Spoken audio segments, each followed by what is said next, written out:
Motivational कहानी साधु और खजूर।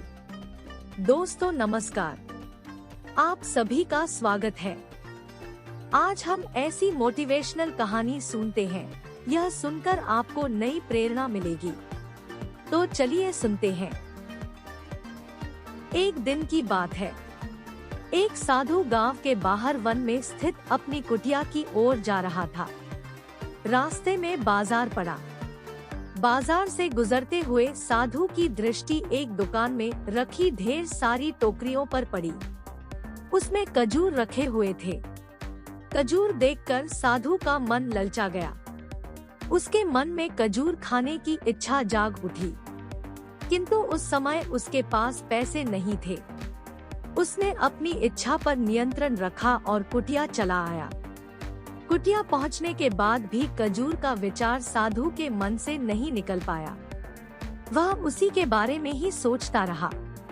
रात में वह ठीक से सो भी नहीं पाया। अगली सुबह जब वह जागा तो खजूर खाने की अपनी इच्छा की पूर्ति के लिए पैसे की व्यवस्था करने के बारे में सोचने लगा।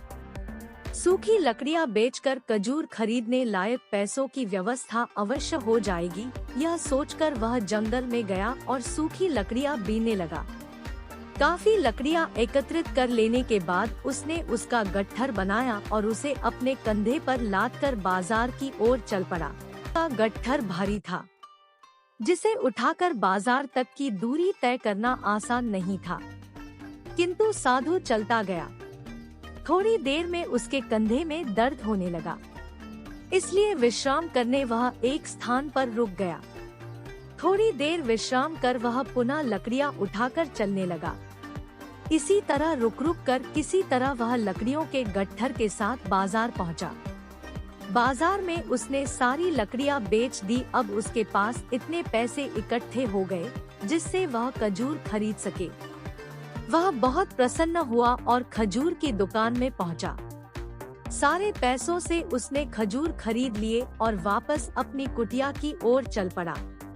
कुटिया की ओर जाते जाते उसके मन में विचार आया कि आज मुझे खजूर खाने की इच्छा हुई। हो सकता है कल किसी और वस्तु की इच्छा हो जाए।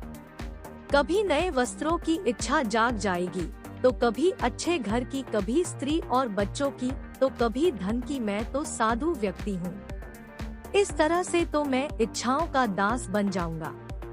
यह विचार आते ही साधु ने खजूर खाने का विचार त्याग दिया। उस समय उसके पास से एक गरीब व्यक्ति गुजर रहा था। साधु ने उसे बुलाया और सारे खजूर उसे दे दिए।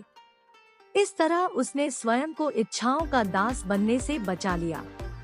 दोस्तों, यदि हम अपनी हर इच्छाओं के आगे हार जाएंगे तो सदा के लिए अपनी इच्छाओं के दास बन जाएंगे। मन चंचल होता है, उसमें रह रहकर इच्छाएं उत्पन्न होती रहती हैं, जो उचित भी हो सकती है और अनुचित भी। ऐसे में इच्छाओं पर नियंत्रण रखना आवश्यक है। सोच विचार कर इच्छाओं के आकलन के उपरांत ही उनकी पूर्ति के लिए कदम बढ़ाना चाहिए, तभी जीवन में सफलता प्राप्त होगी। हमें इच्छाओं का दास नहीं बनाना है, बल्कि इच्छाओं को अपना दास बनाना है। दोस्तों, आशा है आपको यह कहानी सुनकर निश्चित ही प्रेरणा मिली हो। तो अपने दोस्तों को शेयर करें, लाइक, कमेंट और सब्सक्राइब करना ना भूलें, ताकि रोज आने वाली एक नई आशा की किरण सबसे पहले आप तक पहुंच पाए। धन्यवाद।